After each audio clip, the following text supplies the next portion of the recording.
Welcome to the Church of Thomas. These are readings from Awakenings in an Age of Angels, and this is chapter A Different Death. The one needed to have a different death from Jesus. To have that death be meaningful, it had to be extraordinary. Though history, many prophets had died. In many religions and spiritual paths, there was a dying and renewing sun. In many heritages, there was sacrifice to renew the world's ability to heal the land and the people. In tradition, many heritages, there was a king who dies to save the people in times of crisis.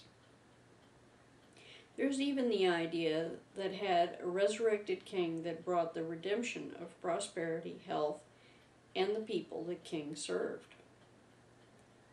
The death asked of Jesus was not a hero's death. This death was not a warrior's valiant struggle. He did not struggle against his captors. Jesus did not strike out in anger, though it would have been justified. On the other side of the coin, the early kings of the past, whose death was sacrificed for the renewal of the year, this death transcended that as well. He did not go to a ceremonial area to die like all the year kings before him. Jesus did not die for a single area, people, country, tribe, or kingdom. Jesus did not die to preserve physical bodies either. The one needed this death to lead by example, to show that the soul is eternal, to show that there is no need to fear death, because it is part of the cycle of soul's evolution. It needed to show this to all people, tribes, countries, and kingdoms, as well as be an example of peaceful resistance to persecution.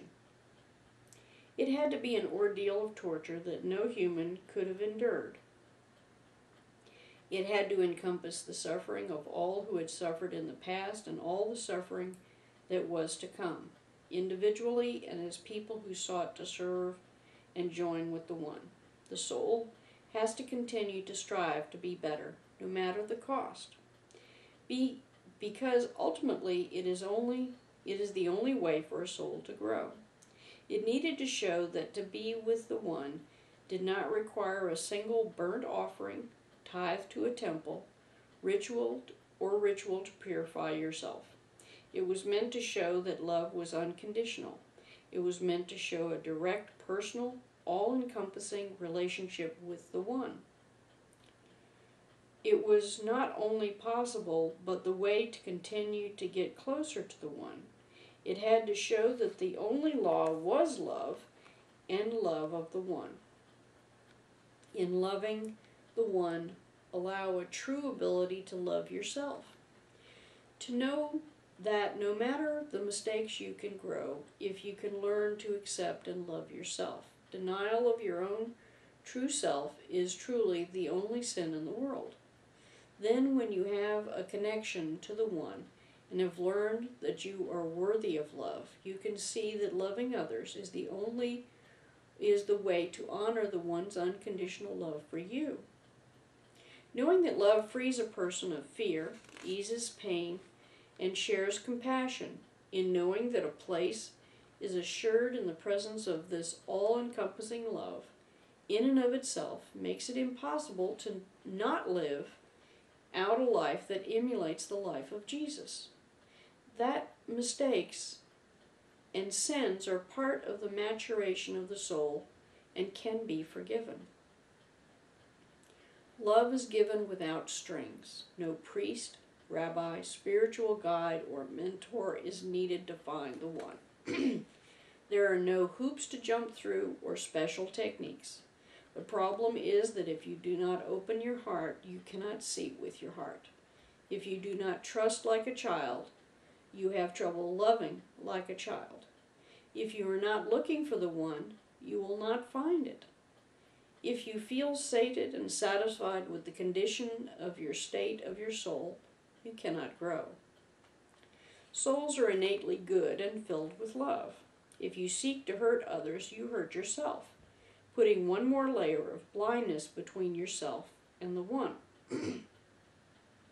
It turns you away from the love of the One. When you seek power from others instead of from the one, you will, like a vampire, always want more because no one will ever be able to fill your hunger or your soul's needs. Love comes in many forms.